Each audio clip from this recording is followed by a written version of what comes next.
Tudo bem, pessoal? Aqui é o Jefferson Alcântara. Estou fazendo um link ao vivo com vocês aqui hoje, a fim de comunicar com vocês algumas informações que eu acho importante. Espero que vocês estejam bem nessa tarde de sexta-feira, 3 horas da tarde já. Daqui a pouco o pessoal que está trabalhando já está saindo do trabalho. Alguns estão em casa nesse momento. É bom estar aqui com vocês.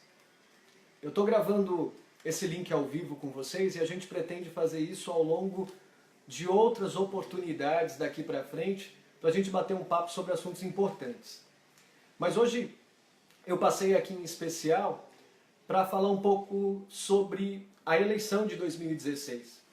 Terça-feira tornou-se oficial a campanha eleitoral, o Facebook, as mídias e outros meios de comunicação, como carros de som, começaram a anunciar pela cidade os seus candidatos, os seus números, os seus apoiadores.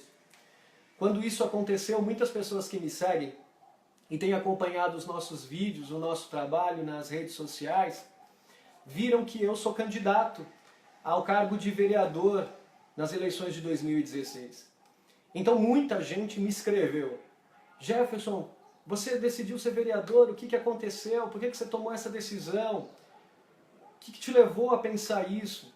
Bom, então eu decidi falar um pouco por que eu decidi a vida pública. Porque eu tomei essa decisão na minha vida. Eu não precisaria escolher a vida pública para sobreviver. Eu sou advogado, eu tenho a minha profissão. Então eu me vejo tendo que dar esse esclarecimento a vocês. Por que eu tomei essa decisão? Já que eu não dependeria da vida pública para o meu sustento, para a minha vida de modo geral. Tem um texto que eu quero ler para vocês hoje, que é do pastor Wayne Grudem, no livro Política segundo a Bíblia, Princípios que todo cristão deveria conhecer. Esse livro aqui. Esse livro é sensacional e ele foi recomendado para que eu lesse pelo pastor Jonas Madureira. O pastor Wayne Grudem, nesse livro, ele fala assim: a meu ver, a perspectiva de Deus sobre a política é alegre, é uma boa nova. Assim como o restante da Bíblia é boa nova para todas as áreas da nossa vida. Creio que os ensinos bíblicos a respeito de questões políticas promoverão esperança e mudanças benéficas para pessoas de todas as nações em que forem aplicados. Essa é uma das principais razões pelas quais eu tomei a minha decisão. No início desse ano, algumas coisas aconteceram na minha vida e me fizeram refletir sobre todos esses acontecimentos.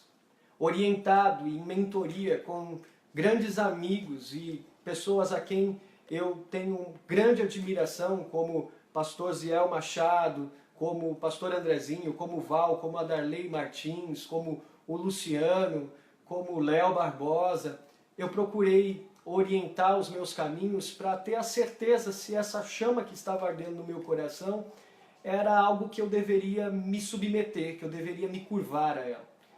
Em oração e em mentoria, todas essas pessoas me disseram: Jefferson, quando a gente olha para você, a gente vê que há uma vocação para a vida pública em você.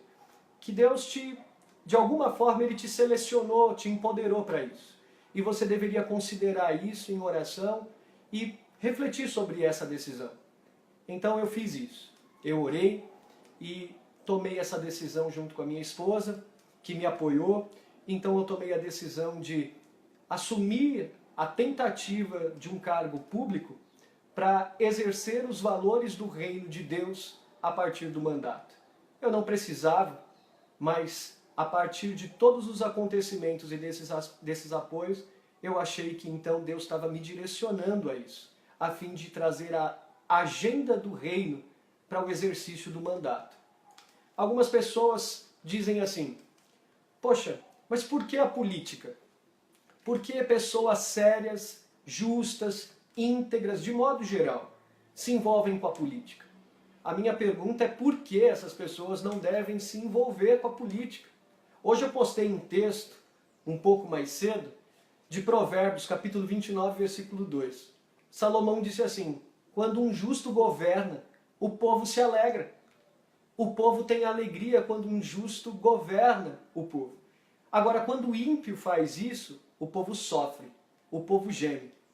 Então, a partir desse princípio, a pergunta é: por que o justo não deve se envolver com a vida pública? Por que o justo não deve governar? Se ele, a partir dos seus princípios e dos seus valores, pode promover a justiça, a dignidade, elevar o padrão, trazer condições melhores às pessoas, trazer uma agenda de dignidade. Então, a pergunta é o contrário. Se o justo, quando governa, traz esses valores, por que nós acreditamos que essas pessoas não deveriam se envolver? A resposta de alguns é: porque a política é podre, Jefferson, e todo mundo que entra lá se corrompe. Isso é uma meia-verdade, porque de fato, alguns quando entram na vida pública se corrompem, mas não é uma verdade por inteira, porque existem grandes exemplos de homens sérios que já exerceram vida pública e não se contaminaram e não se corromperam. Outros vão dizer: uma andorinha só não faz verão, e por isso a gente não deve levar essas pessoas até o cargo público. Eu acho o contrário. Eu acho que se nós começarmos a acreditar em pessoas sérias, justas, honestas, com princípios coerentes, sim, é possível a gente transformar uma pequena onda em um grande tsunami.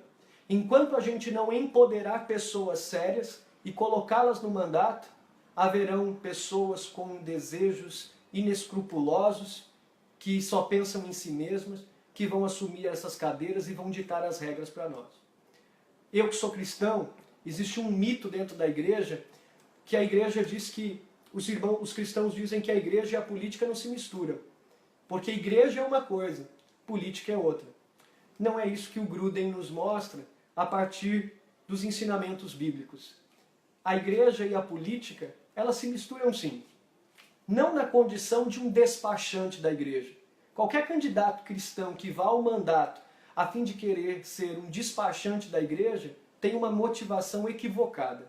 Qualquer candidato, seja ele cristão ou não, ele representa a sociedade, não um grupo específico, não a igreja, não um nicho específico. Ele representa toda a sociedade como um todo. Agora, dizer que Deus não se mistura com a política é um pouco equivocado. Veja, tem alguns exemplos muito interessantes.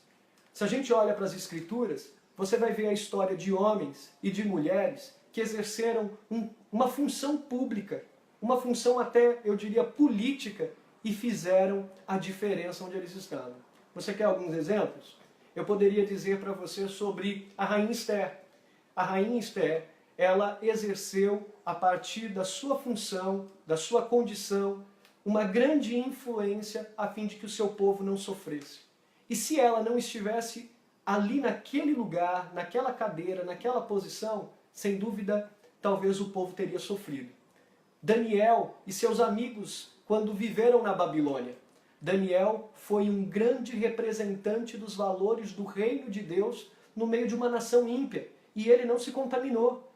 A Bíblia diz que ele e seus amigos decidiram não se contaminar com os manjares do rei. Mas isso não vai apenas ao ponto de uma simples comida. Vai além.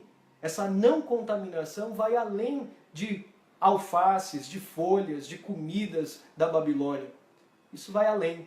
A posição de Daniel era em ser sal e luz no meio de uma nação corrompida, impedindo que a podridão avançasse e que as trevas avançassem diante dos valores reais de dignidade. Você tem José do Egito, que foi governador do Egito. E Deus quis que ele fosse governador do Egito para ele conseguir, através dos seus princípios de justiça, de dignidade, de igualdade, ser justo e não permitir que o povo morresse de fome com aquela seca que houve em todo o Egito.